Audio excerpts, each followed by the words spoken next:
Hey guys, welcome back. It's me, Adam. You're watching Unlimited Options Investing. Another company in this week's crazy week of earnings. Facebook shares spike on better than expected quarterly earnings.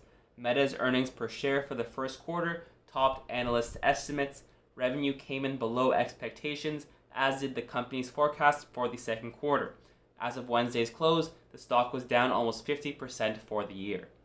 And there's our friend Zuck when he told the world last October that he was rebranding Facebook to Meta as the company pushes toward the metaverse.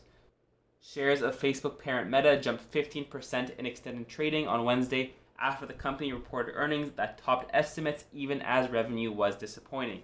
And we all remember last quarter with those really disappointing numbers that Facebook came out with, driving the stock down from above $300 all the way down to $225, and since then it hasn't gotten any better. So here are the results. Earnings per share coming at $2.72 versus the expected $2.56.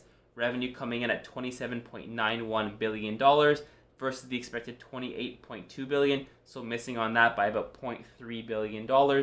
Daily active users at 1.96 billion versus the expected 1.95 billion. Last quarter actually was the first time in Facebook's history that the daily active user number had actually decreased. Quarter over quarter, monthly active users at 2.94 billion versus the expected 2.97 billion, and average revenue per user at $9.54 versus the expected $9.50 expected. So Meta updated investors for the first time since a brutal fourth quarter earnings report in February, which sent the stock down 26%, its worst day ever.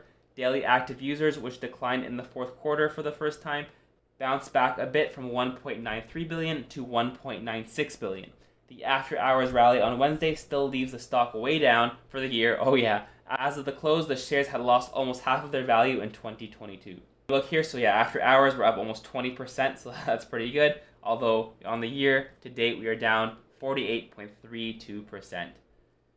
Starting off the year at $338, now at $209 after hours. In addition to its earnings figure, Facebook also exceeded expectations for average revenue per user, but almost every other key metric was a miss, including monthly active users. Revenue rose 7% in the quarter, the first time in Facebook's 10-year history as a public company that growth has landed in the single digits. Analysts were expecting 7.8% growth. And there's two big reasons for that. One is TikTok is eating everybody's lunch in terms of screen time. The second being Apple and their iOS privacy settings. For the second quarter, Facebook forecast revenue of $28 billion to $30 billion, trailing the $30.6 billion estimate of analysts surveyed by Refinitiv. The company said in the release that the guidance reflects continued trends from the first quarter, including soft revenue growth that coincided with the war in Ukraine.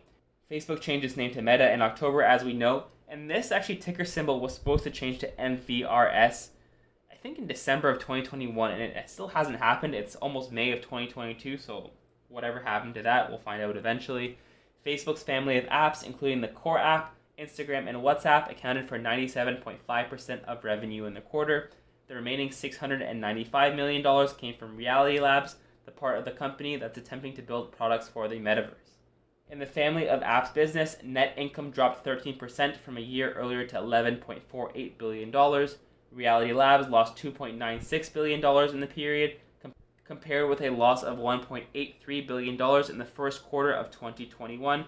And Meta Platforms can afford all of this because they are a cash cow. They've made so much money over the years. They still make a lot of money. The issue is they're not growing the same way investors were expecting over the past couple of years, hence the huge sell-off the last earnings report. Facebook lowered its total expenses guidance for 2022 to somewhere between $87 billion and $92 billion, below its earlier estimate of $90 billion to $95 billion. It expects most of that expense growth to be driven by its family of apps segment, followed by Reality Labs. Other social media companies similarly pointed to macroeconomic factors impacting their advertising revenue. Snap's CEO called the first quarter more challenging than we had expected. The company said some advertisers had paused advertising campaigns after Russia's invasion of Ukraine in February. Google-owned YouTube grew just 14% in the first quarter, far below the 25% analysts had expected. Digital ads could be impacted by inflation and Apple's recent privacy changes to iPhone operating systems, which Meta's CFO, Dave Wenner, previously predicted would result in a $10 billion revenue hit in 2022, though we acknowledge that figure was an estimate. But again, heading back to the fact that we're 20% up, I know it's just after hours, anything can happen overnight and tomorrow's open, and then after the market opens, anything can happen. We all know that. But at the same time, this is what the NASDAQ really, really needs. After a strong day with Microsoft and a not so strong day with Google, the better that these mega tech companies report, the more likely that the S&P 500 and the NASDAQ will stay afloat.